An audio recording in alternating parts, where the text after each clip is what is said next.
नमस्कार, जय हिंद, वंदे मातरम। सभी का अभिनंदन और स्वागत एनडीसी निशुल्क क्लासेस में। तो आप सभी का अभिनंदन। आज अपनी 2020 सीरीज की 23 नंबर जो क्लास है वो है। और जो गैप मेरी क्लासेस का जारी है कि रेगुलर नहीं आ पा रही है, तो उसके लिए आप चिंतित ना हो, क्योंकि देखो, आपके वो कहते हैं ना, चिंता और चिंतन दोनों बातें हैं ना। आपकी चिंता से क्लासेस रेगुलर नहीं आएगी और मेरी चिंता से भी रेगुलर नहीं आएगी। चिंतन जरूर जारी है कि भाई रेगुलरिटी के लिए क्या किया जाए, और प्रयासरत हूं। देखते हैं, या 1 2 5 7 दिन के अंदर अंदर कोशिश है कि स्नातकोत्तर पार्ट है वो भी आपको करवाना है। काम तो ज़्यादा है, लेकिन और समय उसे के अकॉर्डिंग कम मिल पाता है। तो मैनेजमेंट, वो कहते हैं ना कि परेशान इसलिए नहीं है कि व्यस्त हैं, बल्कि परेशान इसलिए हैं कि अस्त व्यस्त है। तो जो अस्त और व्यस्त हैं उसको थोड़ा सा दूर, मतलब जो अस्त व्यस्तता है उसको दूर करना पड़ेगा, और वो मुझे ही करना पड़ेगा, कोई और नहीं आएगा, है ना। आप मरे स्वर्ग मिलसी दूसरे, तो वही, आप समझदार हो। तो मैं जल्द प्रयास करूंगा कि क्लासेस रेगुलर देने का प्रयास करूं। कोशिश करता हूं, कोशिशें अक्सर कामयाब होती है, लेकिन फिर भी कर नहीं पा रहा हूं। फिर भी हार नहीं मानूंगा, बहुत जल्द आपको अच्छी और नियमित क्लासेस जरूर दूंगा। ठीक है, चलिए, तो हम स्टार्ट करते हैं 23 नंबर क्लास। बीच में कुछ और चर्चाएं करेंगे, जो ऑनलाइन कोर्स हैं उसकी भी चर्चाएं करेंगे, निशुल्क कोर्स है उसकी भी चर्चाएं करेंगे। बाकी जो भी आपको जानकारी मुझे देनी है मैं आपको जरूर दूंगा। लेकिन फिर पहले देखते हैं आपकी पढ़ाई लगातार किस हिसाब से जारी है। चलिए, तो सुमेलित नहीं है। यहां पर 4 रचनाएं और 4 कवियों के नाम दे रखे हैं, और आपसे पूछा जा रहा है कि इनमें से कौन सी रचना सुमेलित नहीं है।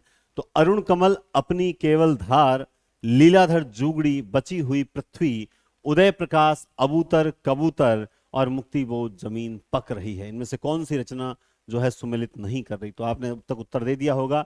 ये मुक्ति बोध की रचना नहीं है। किसकी है भाई? ये कमेंट करके बता सकते हो आप। क्या ये केदारनाथ सिंह की है क्या? केदारनाथ सिंह की है या किसी और की है? केदारनाथ सिंह है ना? बताओ, देखें किसकी है। या आपने सुन रखा है केदारनाथ सिंह की जमीन पक रही है ना। जैसे इसकी ट्रिक जो है वो इस प्रकार से, मैं अक्सर पढ़ाता हूं तब बताता हूं कि अभी, बिल्कुल अभी, अभी नहीं बल्कि बिल्कुल अभी, अभी बिल्कुल अभी जमीन पक रही है। जमीन पक रही है, अभी बिल्कुल अभी जमीन पक रही है। यहां से देखो, कहां से देखो? यहां से देखो, अभी बिल्कुल अभी जमीन पक रही है। यहां से देखो, यहां से देखने पर तुम्हें दिखाई देगा अकाल में सारस। अकाल में सारस जो है बाघ खा रहा है, और उसी बाघ को खा रहा है जो सृष्टि पर पहरा दे रहा था, जो सृष्टि पर पहरा दे रखा था। तो जमीन पक रही है, अभी बिल्कुल अभी, यहां से देखो अकाल में सारस बाघ खा रहा है जो बाघ सृष्टि पर पहरा दे रहा था। ये सारी रचना केदारनाथ सिंह की है। चलिए आगे चलते हैं। सेकंड क्वेश्चन, युगवाणी जो रचना है, युगवाणी, आप सब जानते हैं युगवाणी रचना में पंत जी ने किस युग को युग की वीणा कहा है या युग की वाणी कहा है? यहां पर यह भी कई बार हो जाता है, भाई युग की वाणी कहा है या युग की वीणा कहा है। ये बहुत बड़ी बात है, हम कई बार ध्यान नहीं देते हैं, और पेपर में वो क्या करते हैं, इतना सा चेंज करके भी हमसे क्वेश्चन गलत करवा देते हैं।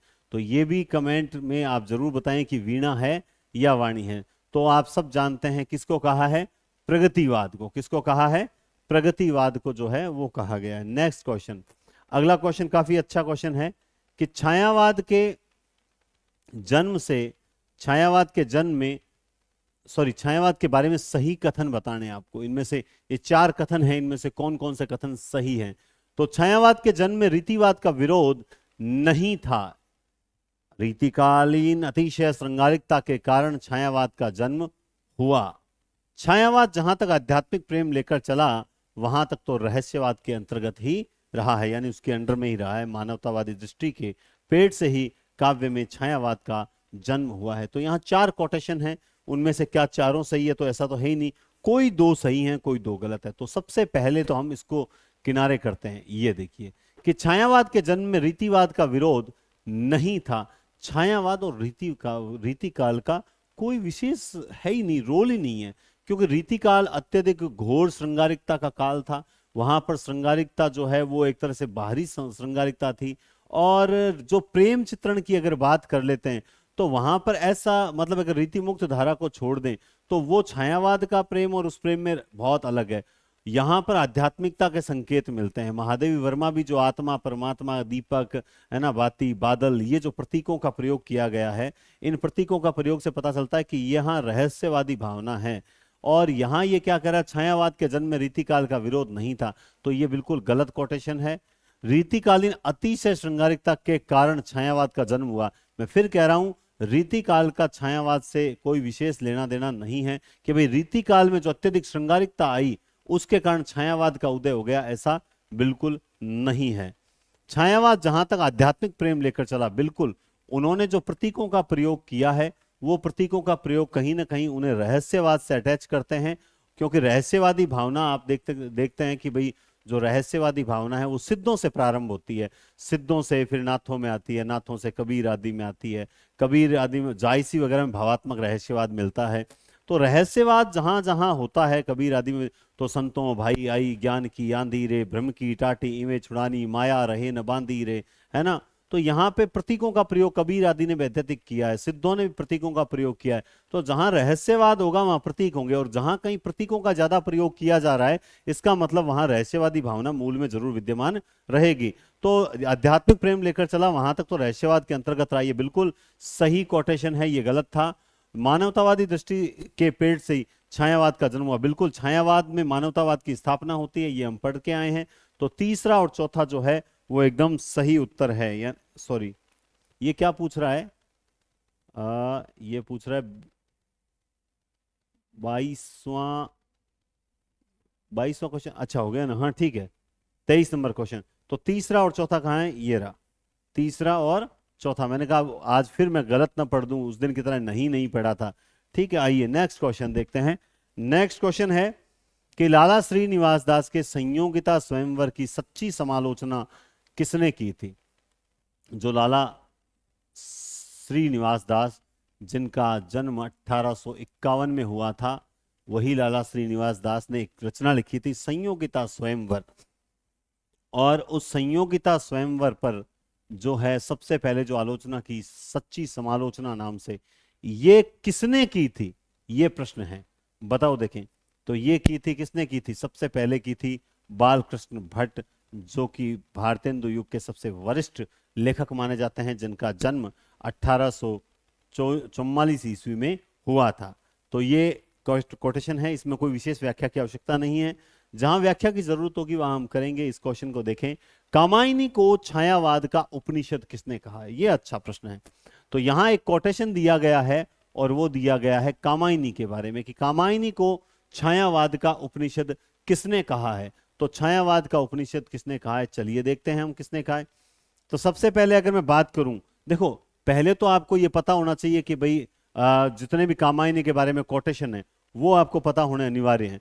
जैसे हम बात करते हैं, इस कामायनी को नए युग का प्रतिनिधि महाकाव्य, अगर मैं आपसे कोटेशन लिख के पूछूं कि इसे नए युग का प्रतिनिधि महाकाव्य किसने कहा है, तो किसने कहा है, यह कहा है नंद दुलारे वाजपेयी ने। किसने कहा है, नंद दुलारे वाजपेयी ने कहा है। फिर उसके बाद सेकंड नंबर पे अगर मैं आपसे पूछूं कि इसके बारे में, इसे जो है नए युग का प्रतिनिधि काव्य, इसे एक तरह से छायावाद का ताजमहल कहा है क्या, छायावाद का ताजमहल के समान बताया, कामायनी ताजमहल के समान है। सीधा लिखते हैं, हाँ जी, क्या है कि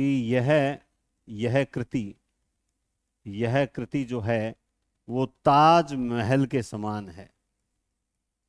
किसके समान है, ताजमहल के समान है। तो ये कोटेशन किसने कहा है इनके बारे में, तो ये कहा है सुमित्रानंदन पंत ने कहा है क्या, सुमित्रानंदन पंत ने इस कृति के बारे में क्या कहा है कि ये कृति क्या है, ताजमहल के समान। इसके अलावा इसके बारे में कहा है कि यह कृति रहस्यवाद का पहला महाकाव्य है। अब ये कोटेशन इसके बारे में किसने दिया है भाई, तो ये दिया है सूर्यकांत सूर्यकांत त्रिपाठी निराला ने कहा है कि यह रहस्यवाद का प्रथम महाकाव्य है। तो बड़े बड़े कोटेशन हैं इसके बारे में आपको कम से कम कुछ एक तो याद होने ही चाहिए। जैसे मानव चेतना के विकास का महाकाव्य। देखिए जैसे जैसे बड़े बड़े कोटेशन हैं वैसे वैसे ही बड़े बड़े कवियों का नाम आ रहा है। ये कोटेशन दिया था डॉक्टर नगेंद्र ने। किसने कहा था? डॉक्टर नगेंद्र ने कहा था। तो कामायनी को छायावाद का उपनिषद किसने कहा? हमारा क्वेश्चन ये था 25 में। तो यहां पे हो जाएगा शांति प्रिय द्विवेदी ने इसे छायावाद का उपनिषद कहकर पुकारा है। नए युग का प्रतिनिधि महाकाव्य नंद दुलारे वाजपेयी। यह कृति ताजमहल के समान है। सुमित्रानंदन पंत। रहस्यवाद का पहला महाकाव्य निराला।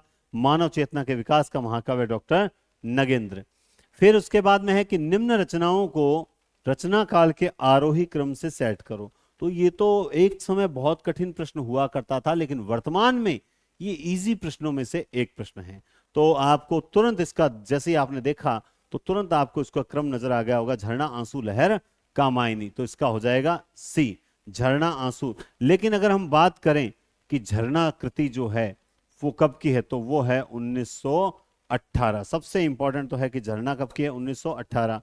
उसके बाद अगर मैं पूछूं कि आंसू कृति जो है ये है 1925 की है। कब की है? 25 की। खास बात क्या है? जो आंसू है ये मुक्तक शैली में लिखी गई है। जो मुक्तक शैली है, आंसू कृति जो है मुक्तक शैली में लिखी गई है, और यह एक विरह काव्य है। जो आंसू है यह एक विरह काव्य है, और इसमें कवि के जीवन की, इसे कवि के जीवन की वास्तविक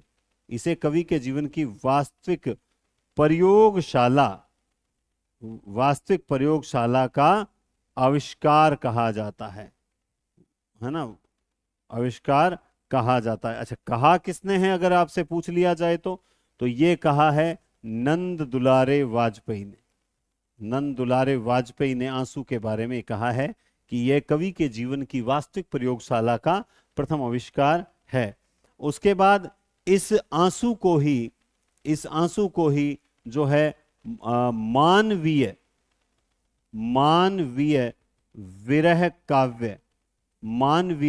काव्य कहा है। किसने कहा है? बच्चन सिंह ने कहा है। इसे मानवीय विरह काव्य कहकर पुकारा है। ठीक है।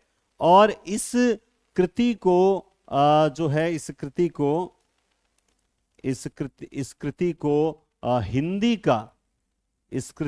हिंदी का मेघदूत भी कहा जाता है। इस कृति को हिंदी का मेघदूत भी कहा जाता है। तो हम बात कर रहे हैं झरना, आंसू, लहर, कामायनी। तो तीसरी कृति जो आती है वो आती है लहर, और लहर जो है वो 1933 ईस्वी में लिखी गई थी। उसके बाद कामायनी आती है, चौथी कृति। तो कामायनी जो है वो 1935 ईस्वी में लिखा गया था। आप सब जानते हैं कामायनी के बारे में, तो कौन नहीं जानता है। लेकिन कामायनी के बारे में अगर हम थोड़ा सा और जान ले तो कोई बुरी बात थोड़ी है। हालांकि लहर जो है यह तो एक गीति काव्य है। लहर क्या है? एक गीति काव्य। पहले तो लहर के बारे में बता दूं। कामायनी जो कि एक महाकाव्य है, और इस महाकाव्य में 15 सर्ग है, जिसमें से प्रथम सर्ग आप मेरे साथ साथ अगर पहले बताते जाओ तो और भी बढ़िया है। सबसे पहला सर्ग जो है वो चिंता सर्ग है। कौन सा सर्ग है? चिंता सर्ग है। और ये चिंता सर्ग जो है वो सुधा पत्रिका में छपा था। सबसे पहले किस पत्रिका में छपा था? सुधा पत्रिका में चिंता सर्ग छपा था। और इस कामायनी में आनंदवाद की अभिव्यक्ति हुई है और मानवतावाद की स्थापना होती है। तो झरना, आंसू, लहर, कामायनी से संबंधित कुछ ये बातें हैं। ठीक है। और इसके बारे में अगर मान लो इस कामायनी का हृदय अगर आपसे पूछ लिया जाए, कामायनी का जो हृदय है वो किस सर्ग को कहा जाता है? तो वो कहा जाता है कामायनी का हृदय कहा जाता है। लज्जा, लज्जा जो सर्ग है उसे कामायनी का हृदय कहा जाता है, क्योंकि सबसे मतलब दिल को छू लेने वाला जो सर्ग है वो यही है। अगर पूछ लिया जाए कि कामायनी की पूर्व पीठिका है ना, इस कामायनी, कामायनी की पूर्व पीठिका हमें किस रचना से प्राप्त होती है, तो वो है प्रेम पथिक। कौन सी प्रसाद की ही रचना है? प्रेम पथिक रचना को कामायनी की पूर्व पीठिका कहकर संबोधित किया जाता है। ठीक है, और इसमें कुछ बताने की जरूरत नहीं है, आगे और भी क्वेश्चन आ जाएंगे तब हम फिर से व्याख्या कर लेंगे। बात करते हैं सरस्वती पत्रिका की। सरस्वती पत्रिका जो है वो किसके विचारों का प्रतिफल है? बहुत अच्छा प्रश्न है वैसे देखा जाए तो सरस्वती पत्रिका किसके विचारों का प्रतिफल है? तो यहां पर अगर हम बात करें तो सबसे पहले चिंतामणि घोष इसका उत्तर हो जाएगा। वैसे आपने दे दिया होगा चिंतामणि घोष। आप सब जानते हैं कि सरस्वती पत्रिका 1900 ईस्वी, पहली चीज। दूसरा, ये कैसी है भाई? तो आप दिमाग में रखें, ये कैसी है? ये है मासिक। कैसी है? मासिक। इसका जो संपादक मंडल है, मुझे लगता है यहां से प्रश्न बन सकता है। संपादक मंडल में आप ध्यान देवें, राधा कृष्णदास, राधा कृष्णदास लिख लिया। इसके अलावा श्याम सुंदर दास, तो दो तो दास हैं, श्याम सुंदर दास, दो जने हो गए भाई। ठीक है, और एक और तीसरा और कौन है? तीसरा है किशोरी लाल, किशोरी लाल गोस्वामी, किशोरी लाल गोस्वामी। अगर बात करें इसी सरस्वती पत्रिका को, इसी सरस्वती पत्रिका के बारे में रामचंद्र शुक्ल ने क्या कहा था? 20वीं सदी के प्रारंभिक काल का विश्वकोश, 20वीं सदी के प्रारंभिक काल का विश्वकोश कहकर पुकारा है। किसने पुकारा है? यह कहा है ARC, आचार्य रामचंद्र शुक्ल ने इन्हें 20वीं सदी के प्रारंभिक काल का विश्वकोश कहा है। किस पत्रिका को? सरस्वती पत्रिका को। इसके अलावा डॉक्टर नगेंद्र भी कुछ कहे बिना नहीं रहते। वो कहते हैं कि भाषा और साहित्य, भाषा और साहित्य दोनों ही क्षेत्रों में एक नए युग का निर्माण नए युग का निर्माण किया। किस पत्रिका ने? बोला इसी सरस्वती पत्रिका ने। और ये परिभाषा किसकी है? तो ये परिभाषा है डॉक्टर नगेंद्र की परिभाषा है कि भाषा और साहित्य दोनों ही क्षेत्रों में एक नए युग का निर्माण किया था। यह परिभाषा है आपके डॉक्टर नगेंद्र की। किस पत्रिका के बारे में? अपने सरस्वती पत्रिका के बारे में। उसके बाद में है इनमें से कौन सा सुमेलित नहीं है? इनमें से कौन सा सुमेलित नहीं है? ठीक है, तो अब देखिए, गजानन माधव मुक्तिबोध का तार सप्तक, हरिनारायण व्यास दूसरा सप्तक, सर्वेश्वर दयाल सक्सेना दूसरा सप्तक, विजय देव नारायण शाही तीसरा सप्तक। तो इसमें तो आपको जो तार सप्तक है, तार सप्तक, तो सबसे पहले तार सप्तक की ट्रिक क्या है? अ ने रामू भाप गिरी, तो ये तो है तार सप्तक की। अगर बात की जाए दूसरा सप्तक की, तो अब देखो, हालांकि ये दूसरा सप्तक, तार सप्तक वगैरह ये चीजें अपने पिछली क्लास में भी आ चुकी है। हम बार बार एक ही चीज की ट्रिक लिख रहे हैं तो सर इसमें तो टाइम वेस्ट होता। टाइम वेस्ट नहीं होता। आप टाइम वेस्ट तब करते हो जब आप अनावश्यक रूप से 1-1.5 घंटा रील्स देख लेते हो, वो टाइम वेस्ट है। आप अगर आपको जो चीज याद है उसे बार बार अगर लिख रहे हो तो आपका रिवीजन हो रहा है, वो नुकसानदायक नहीं है। दूसरा सप्तक क्या क्या है? डॉक्टर SSB है न। और वहीं तीसरा सप्तक जो है, तीसरा सप्तक का क्या है? PM की स वी कु के। तो ये आपके 3 सप्तक हो गए। तो अब यहां पे बहुत इजी हो जाता है। इजी कैसे? मुक्तिबोध तार सप्तक का है क्या? येरा रामू, ठीक है। हरिनारायण व्यास दूसरा सप्तक का है क्या? डॉक्टर SSB है न, येरा है। सर्वेश्वर दयाल सक्सेना दूसरे सप्तक का है क्या? नहीं, ये तो 3 में है। तो सर ये 2 SS आए हैं ना, ये कौन से हैं? ये जो दो एसएस हैं ये दोनों स से स शंकर से स्टार्ट होते हैं, शकुंतला माथुर और शमशेर बहादुर सिंह, है ना।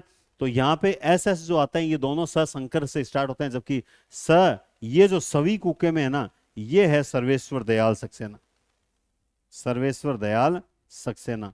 तो आराम से याद हो जाता है कि हाँ भाई ये इसमें शामिल नहीं है। और विजय देवनारायण सही, ये रहा स वी, वी से विजय देवनारायण सही हो जाएगा। नेक्स्ट, कौन सा विकल्प सुमेलित नहीं है? केदारनाथ अग्रवाल युगांत, नागार्जुन सतरंगे पंखों वाली, गिरजा कुमार माथुर जो है वो है धूप के दान, और त्रिलोचन की है धरती। तो बताओ देखें, यहां पे केदारनाथ अग्रवाल की युगांत नहीं है, ये तो किसकी है? ये तो सुमित्रा नंदन पंत की है। तो केदारनाथ अग्रवाल तो सर फिर नाराज हो गए कि भाई मैंने तो एक रचना लेके आया था और वो भी मेरी नहीं निकली, तो फिर सर इसमें क्या किया जाए? तो केदारनाथ अग्रवाल जैसे अगर इंसान की आपको अगर रचनाएं याद नहीं होगी तो आपको फिर किसकी रचनाएं याद होगी? केदारनाथ की रचनाएं देखिए, केदारनाथ अग्रवाल कहते हैं नींद के बादल। बादल कैसे हैं भैया?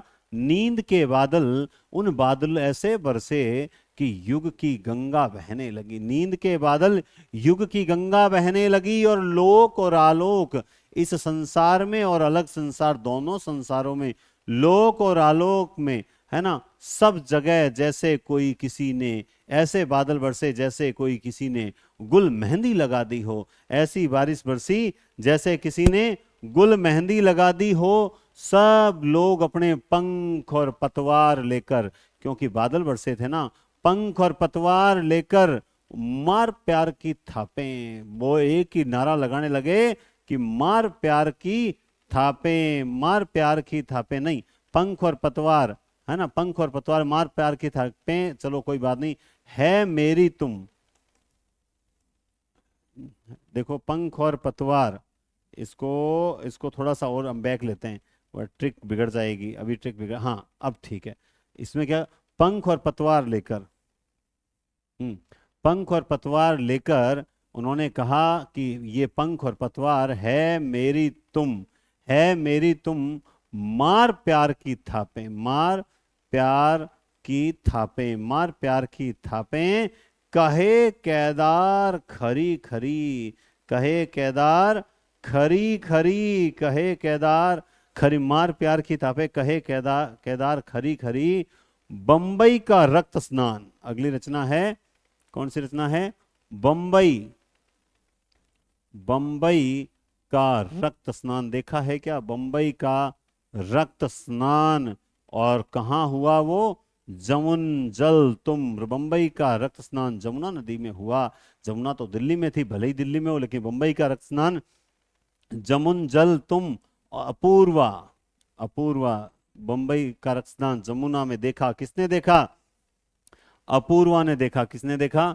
अपूर्वा ने देखा। वो अपूर्वा को कहा बोल बोल अबोल, बोल बोल अबोल, बोल बोल अबोल। अपूर्वा ने देखा, बोल बोल अबोल। और उसके बाद शुरू होती हैं, वो बोलती है कि जो सिलाएं तोड़ते हैं, जो सिलाएं तोड़ते हैं, जो सिलाएं तोड़ते हैं समय समय पर, जो सिलाएं तोड़ते हैं समय समय पर, बसंती से कह दो, बसंती से कह दो, बसंती से कह दो, माझी न बजाओ बंसी, माझी न बजाओ बंसी। अब देखो आपको कितनी याद है कितनी नहीं वो तो राम जाने, लेकिन आप याद कर सकते हो ये मैं जानता हूं कि नींद के बादल, युग की गंगा, यहां युगान था, यहां युग की गंगा। नींद के बादल ऐसे बरसे कि युग की गंगा लोक और अलोक हर जगह बहने लगी, ऐसे बही जैसे गुल मेहंदी लगा रखी हो, किसी ने गुल मेहंदी लगा रखी हो। सभी लोग पंख और पतवार, वो है मेरी, पंख और पतवार है मेरे पास, पंख और पतवार है मेरी तुम, मार प्यार की थापे कहे केदार खरी खरी, बंबई का रक्त स्नान जमुन जल तुम, अपूर्वा बोल बोल अबोल। और बोली जो कि जो सिलाएं तोड़ते हैं समय समय पर, बसंती माझी न बजाओ बंसी। तो ये रचनाएं अगर हम इसी तरह से 1 2 3 4 5 6 7 7 बार अगर हम इस तरह से रिवीजन कर लें तो ये केदारनाथ अग्रवाल की सारी रचनाएं हमारे कंठस्थ होगी। फिर कितना इजी हो जाएगा कि साहब इसमें जो अपूर्वा रचना है उस पर साहित्य अकादमी मिला था कि नहीं मिला था, किस रचना पर कौन सा पुरस्कार मिला था, किस रचना में क्या विशेष बात है, बाद की बातें होती है। पहले तो अपना काम यही होता है कि अपने को रचनाएं याद होनी चाहिए। राम की शक्ति पूजा, राम की शक्ति पूजा रचना जो है कविता सूर्यकांत त्रिपाठी निराला की कविता है। और इसी कविता में किस काव्य संग्रह, ये कविता किस काव्य संग्रह में संकलित है? अनामिका, गीतिका, तुलसीदास, परिमल। तो बताओ, देखें इसका उत्तर, बताओ बताओ। बिल्कुल आपने इसका उत्तर दे दिया होगा। अनामिका जो कि एक 1923 की रचना है और इसमें शायद 2 भाग हैं। कितने भाग हैं इसमें? 2 भाग हैं। और जो प्रथम भाग है, प्रथम भाग, उस भाग में कविता है दान, दान कविता, जो इनकी काफी प्रसिद्ध कविता है, दान कविता, जिसमें इस दान कविता का विषय, इस दान कविता की विषय वस्तु क्या है?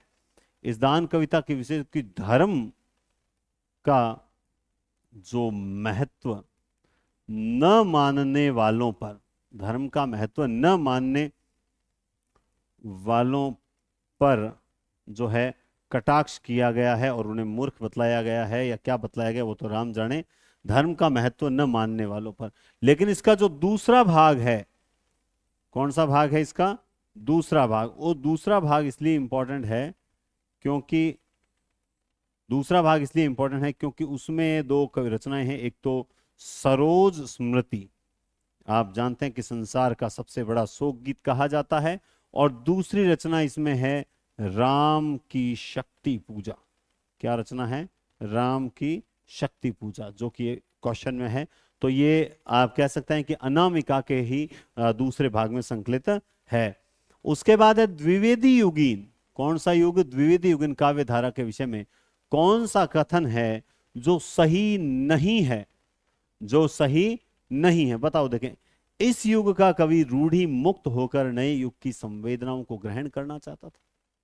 क्या द्विवेदी काल का कवि रूढ़ियों से मुक्त हो चुका था और नई संवेदनाओं को ग्रहण करना चाहता था? क्या ये गलत है क्वेश्चन? मुझे तो सही लग रहा है। उसके बाद में है, इस युग के कुछ कवियों ने ब्रज भाषा में भी काव्य रचना की। ये बात तो सही है, अभी तक कुछ कवि ऐसे थे जो ब्रज भाषा में लिख रहे थे, ठीक है। आचार्य शुक्ल ने इसे नई धारा यानी द्वितीय उत्थान नाम दिया है। मेरे ख्याल से ये भी बात सही है। इस युग में प्रबंधात्मक रचनाओं का नितांत अभाव रहा। Oh my God! तो फिर साकेत और प्रिय प्रवास, वैदेही वनवास, पारिजात जैसे ग्रंथों का क्या होगा? तो इसने बड़ा ही विचित्र कोटेशन दे दिया कि भाई प्रबंधात्मक काव्य रचनाओं का नितांत अभाव था। तो ये बात गलत हो गई। तो ये लीजिए, इसका उत्तर आराम से निकल चुका है। नेक्स्ट है 32 नंबर क्वेश्चन की, रांगे राघव कृत कौन सी रचना? धरती मेरा गांव, तूफानों के बीच, लोई की बहना, मुर्दों की बस्ती, कौन सी रचना? रांगे राघव। तो रांगे राघव की रचना देखते हैं। रांगे राघव आपने देखा होगा। रांगे राघव की बात अगर मैं करूं तो रांगे राघव जिनकी रचनाओं में आता है सबसे पहले अजय खंडहर। आपने सुन रखा है क्या? अजय खंडहर। ये अजय खंडहर ऐसे ही नहीं है, इसके 3 भाग हैं। कितने भाग हैं? इसके 3 भाग हैं। और 3 भाग कौन कौन से हैं वो आपको याद अगर हो तो बहुत बढ़िया चीज है, क्योंकि ऐसी चीजें तो पूछी जा सकती है, कोई ना नहीं है। और बहुत इजी है, जैसे है झनकार, है ना, फिर देते हैं ललकार, और फिर करते हैं हुंकार। ये लीजिए, तो ये इसके 3 रचना है, ठीक है। इसके अलावा इनकी और रचना है पिघलते पत्थर। क्या रचना है? पिघलते पत्थर भी रचना इन्हीं की है। अजय खंडहर हो गई, पिघलते पत्थर हो गई, और एक रचना है इनकी शायद राह के दीपक। राह के दीपक, मेधावी, मेधावी नहीं किया ना, हाँ मेधावी, और एक है पांचाली। ये रचनाएं इन्हीं है। लेकिन बात तो यहां पर ये हुई थी कि इनमें से कौन सी रचना इसकी है और कौन सी नहीं है, ये तो आपने नहीं बता दी। लेकिन 32 नंबर में तो आपने ये बताया ही नहीं कि तूफानों के बीच भी अजय खंडहर रहते हैं।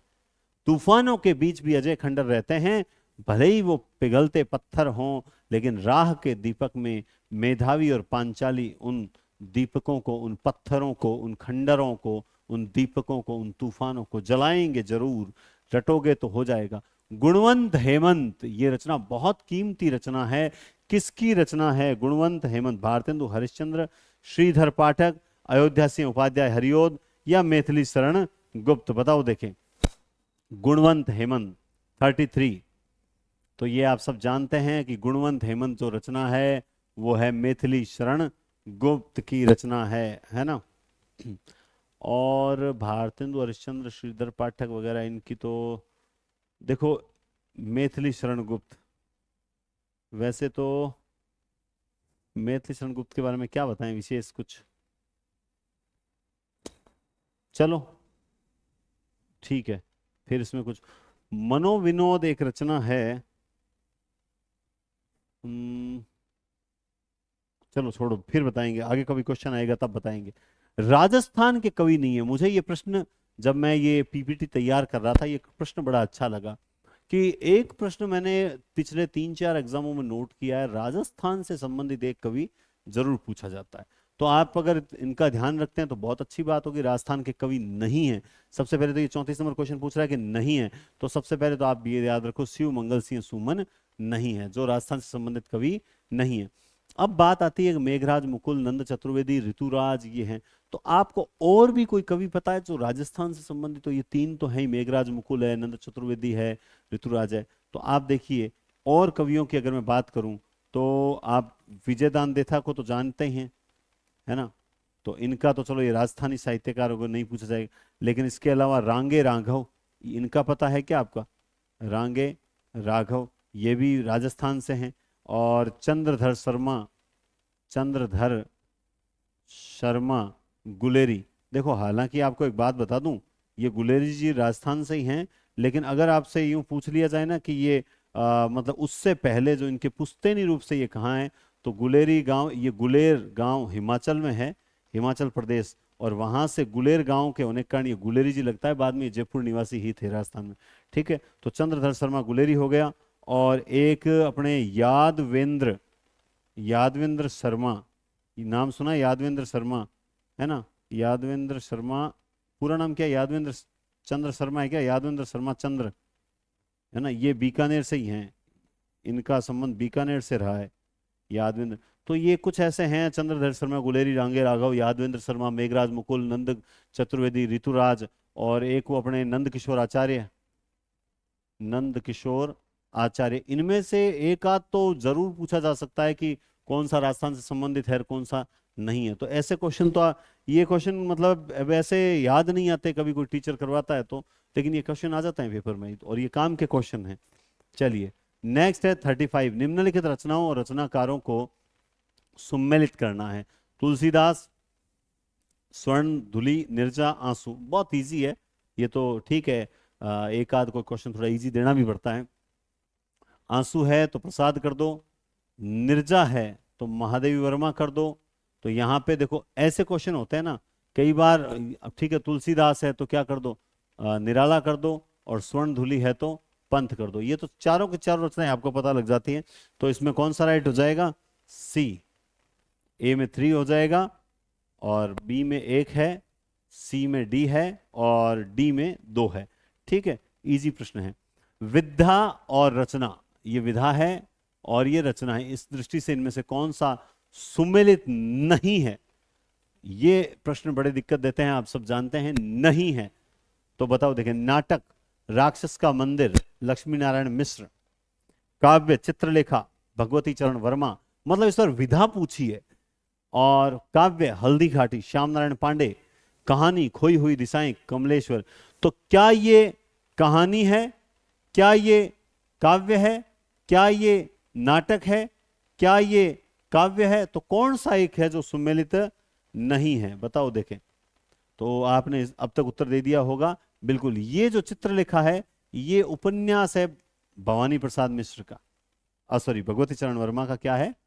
उपन्यास है।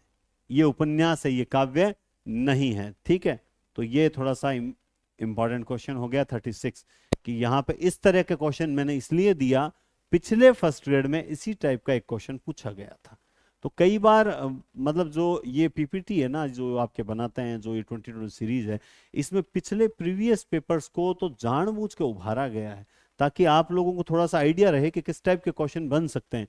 क्योंकि कई बार स्टूडेंट को पता ही नहीं होता कि क्वेश्चन, सर हमारे हम तैयारी बहुत करते हैं मगर हमारे स्कोर आगे बढ़ता नहीं है। इसलिए नहीं बढ़ता क्योंकि उन्हें क्वेश्चंस का आइडिया नहीं है। इसीलिए जो 2100 प्रश्नों की, इसीलिए 2100 प्रश्नों की जो है एक प्रश्नोत्तरी, मतलब वस्तु पूरा स्कूल व्याख्याता का सिलेबस 2100 प्रश्नों में ऑब्जेक्टिव विद व्याख्या करने का प्रयास है, जो शायद आपको खुशखबरी बहुत जल्द मिल जाएगी, है ना। तो 2100 प्रश्नों में पूरा, ताकि एक बार रिवीजन हो जाए, संस्कृत विभाग के पेपर से पहले एक बढ़िया रिवीजन हो जाए, इसलिए ये तैयार कर रहे हैं। देखते हैं, उम्मीद है कि जल्द क्वेश्चन तैयार हो गए, बस व्याख्या व्याख्या डालनी है। बाकी क्वेश्चन 2100 प्रश्न तैयार किए हैं।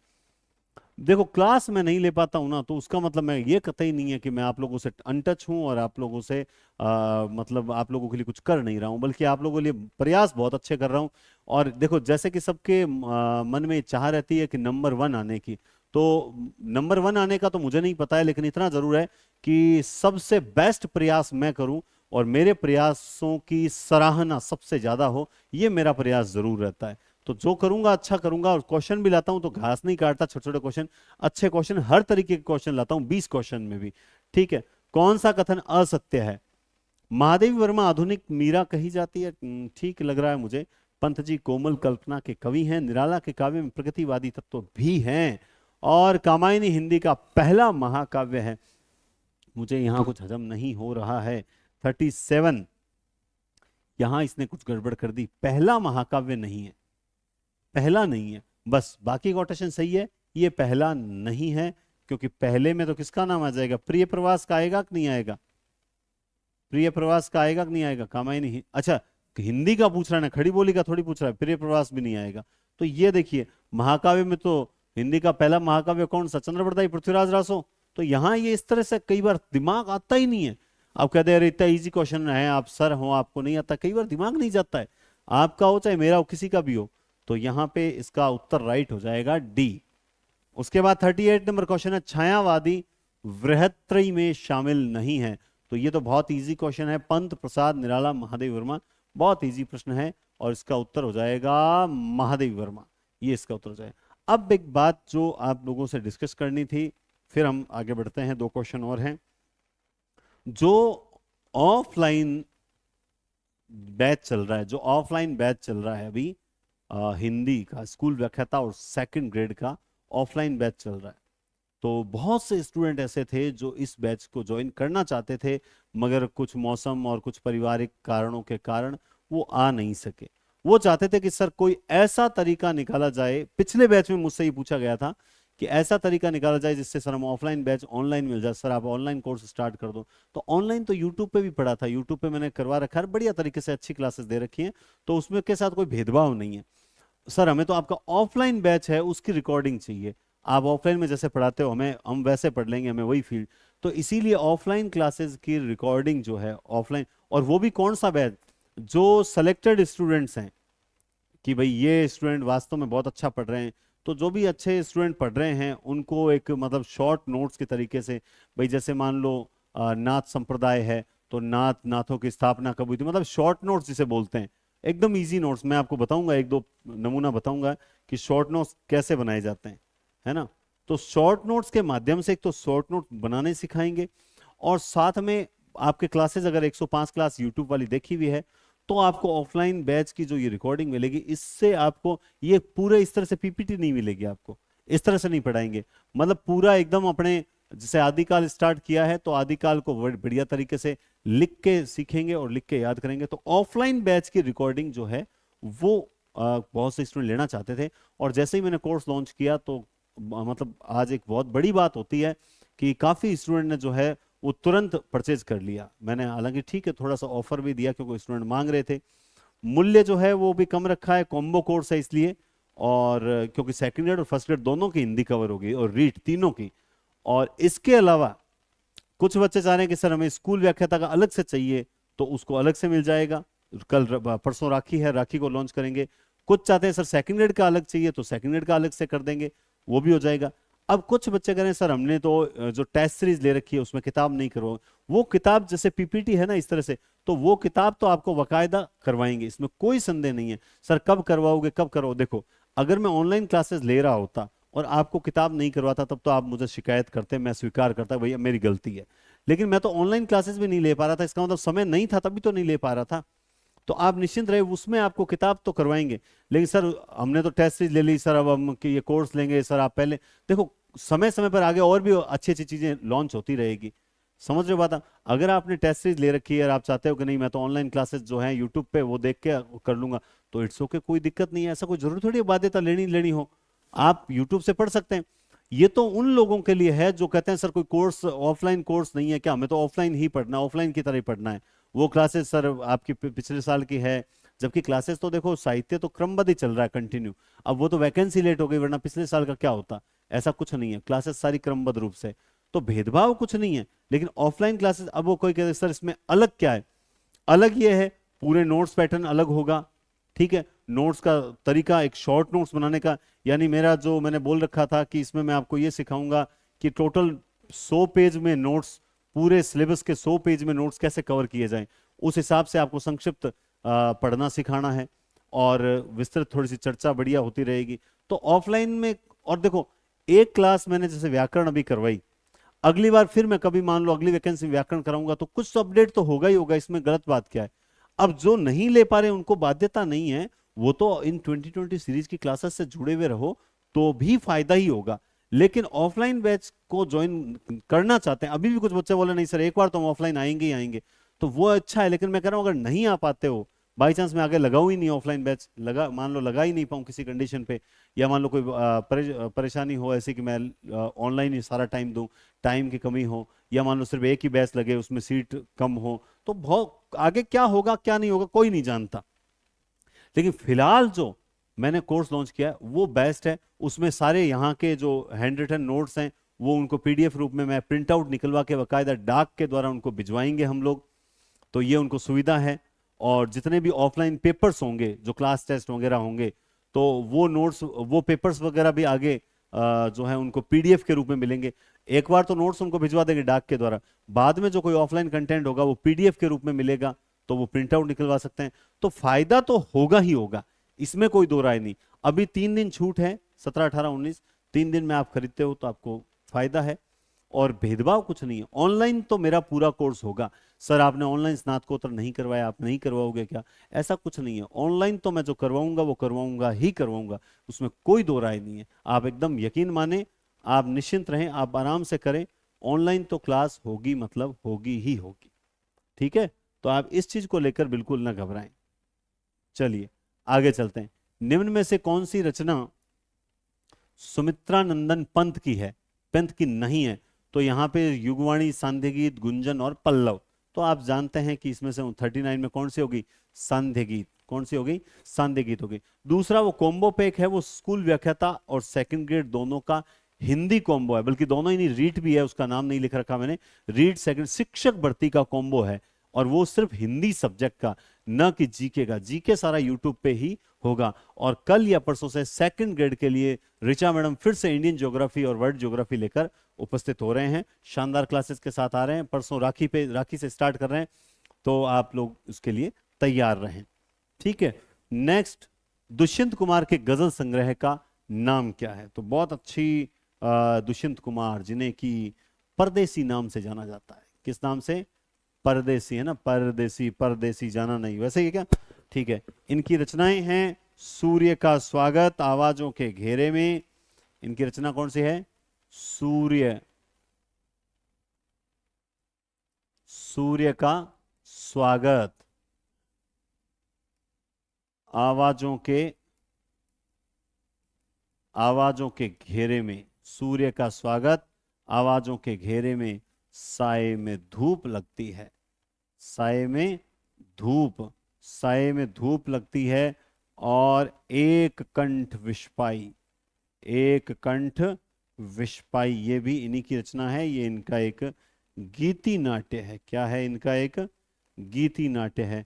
और एक रचना और है, जलते जलते हुए वन का वसंत, जलते हुए वन का वसंत। साए में धूप जो रचना है ये इनकी है 1975 की है। तो अब आप समझ रहे हो इस रचना की बात कर रहे हैं, साए में धूप 1975 की रचना है। ठीक है, तो ये आपके आज के जो हैं वो 40 क्वेश्चन जो हैं वो हो चुके हैं। तो आप देखिए ये जो आप लोगों ने ले रखी है कि सर हमने तो ये टेस्ट सीरीज ले रखी है, तो ये तो आप क्लियर जानते हैं कि पहले भी ये बात बोल चुके हैं कि ये बेस्ट टेस्ट सीरीज है। अगर आप क्लासेज यूट्यूब पे पढ़ रहे हैं और आपको लगता है कि नहीं हम यूट्यूब की क्लासेस, निःशुल्क क्लासेस के से ही इस बार सिलेक्शन लेकर दिखाएंगे, ये जोश और जज्बा है, तो आपको ये टेस्ट सीरीज ले रखी है तो बस पर्याप्त है, आपको आवश्यकता नहीं है ना। अब है कि नहीं मुझे रिस्क नहीं लेना, मैं ऐसा नहीं, देखो भाई एक बात सोचो, आप मुझे मान लो कह दो कि सर आप है ना फिर ऑनलाइन क्यों लॉन्च किया। देखो मैं तो अगर मान लो स्टूडेंट चाहेंगे कि नहीं सर हमें तो ऑनलाइन कोर्स चाहिए, आप नहीं दोगे तो हम कहीं और लेंगे, तो मैं तो एक ऑनलाइन कोर्स जो है वो निश्चित रूप से लॉन्च करूंगा ही करूंगा, इसमें तो कोई अतिशयोक्ति नहीं है ना। ऑफलाइन हाँ मैं यूट्यूब पे पढ़ाना बंद कर दूं और औरों की तरह की 2-4 वीडियो देके फिर मैं सिर्फ ऑनलाइन पढ़ाऊं, वो गलत होता है। मैं तो यूट्यूब पे पूरा निःशुल्क कोर्स करवाऊंगा ही करवाऊंगा। अब मान लो ऑनलाइन वाले कोई मुझे कहे कि सर आप तो यूट्यूब पे फ्री करवा रहे हो फिर यहाँ क्यों कर, वो आपकी टेंशन है ना, वो उनकी टेंशन है कि भाई मैं तो स्पष्ट बोल रहा हूं मैं तो यूट्यूब पे फ्री करवाऊंगा ही करूंगा, पहले फ्री पढ़ो। आप चाहते हो कि नहीं मुझे ऑफलाइन वाला बैच की रिकॉर्डिंग चाहिए तो फिर आपको ऑनलाइन ही मिलेगी। तो मैं कोई भेदभाव नहीं कर रहा, अगर आप YouTube पे ईमानदारी से पढ़ रहे हो, मैं फिर कह रहा हूं YouTube पे जितनी भी क्लासेस मेरी बाकी हैं, स्नातकोत्तर पाठ की, पाश्चात्य काव्य शास्त्र की, जनसंचार माध्यम की, वो 101% आपको मैं YouTube पर निःशुल्क करवाऊंगा ही करवाऊंगा, इसमें कोई दो राय नहीं है, आप एकदम क्लियर माने। ठीक है, आपको डरने की आवश्यकता नहीं है कि हमें आपका साथ छोड़ दूंगा, ऐसा बिल्कुल भी नहीं है। ऑफलाइन क्लासेस और ऑफलाइन बैच वो एक अलग मैटर है, उस स्टूडेंट कुछ ज्वाइन करना चाहते हैं, यहां 105 क्लासेस 5-5 बार देखी हुई स्टूडेंट भी, नागौर और अलवर वगैरह से स्टूडेंट आए हुए हैं कि नहीं सर वो तो हमने 2-2 3-3 बार देख ली लेकिन फिर भी हम एक बार ऑफलाइन, तो वो उनकी सोच है कि नहीं हमें इस बार किसी भी कंडीशन पे चाहे हमें 50 बार रिवीजन करना पड़े हम करेंगे, लेकिन इस बार हम रिस्क नहीं लेंगे, हमें एकदम कंठस्थ करना है। तो ये तो उनका जोश है और उनकी एक जागरूकता है, वो तो चाहते हैं कि मैं रिस्क लूं ही नहीं। और ये देखो हर कोई चाहेगा, मैं अगर होता तो शायद मैं भी उन्हीं में से होता कि मैं किसी प्रकार का रिस्क नहीं लेता। तो आप लोगों ने अगर ये ले रखी है तो इसमें कोई भेदभाव नहीं है। इसमें पहले मैंने 100 का कहा था, उसके बाद देखिए मैंने आप लोगों के हितार्थी तो 200 टेस्ट कर दिए। दूसरा, इसमें मैंने आपको कब कहा था कि पीडीएफ पेपर दूंगा, लेकिन इस बार मैंने 11 अगस्त से जो पीडीएफ पेपर जो टेस्ट सीरीज स्टार्ट हुई है वो पीडीएफ पेपर भी मैंने आपको देने स्टार्ट कर दिए। यहां 11 अगस्त को ऑफलाइन टेस्ट हुआ था, उधर मैंने आपको पीडीएफ आपको यहां पर उपस्थित करवाई थी ना। ठीक है, अगला टेस्ट 21 अगस्त को है तो 21 अगस्त को इधर टेस्ट होगा, उधर आपको पीडीएफ पेपर मिल जाएगा, है ना। इसी तरह से ये जीके का है तो इसमें जीके का मिल जाएगा आपको, और ये हिंदी का है तो इसमें हिंदी का मिल जाएगा। इसमें भेदभाव कहां है, रत्ती भर भी भेदभाव नहीं है। तो अगर किसी के मानसिकता में ऐसा आता है तो ऐसा बिल्कुल ना सोचे। एनडीसी प्लेटफॉर्म स्टूडेंट के हित में था, है और रहेगा, और शिक्षक भर्ती को समर्पित हैं, थे और रहेंगे, इसमें कोई संदेह नहीं है।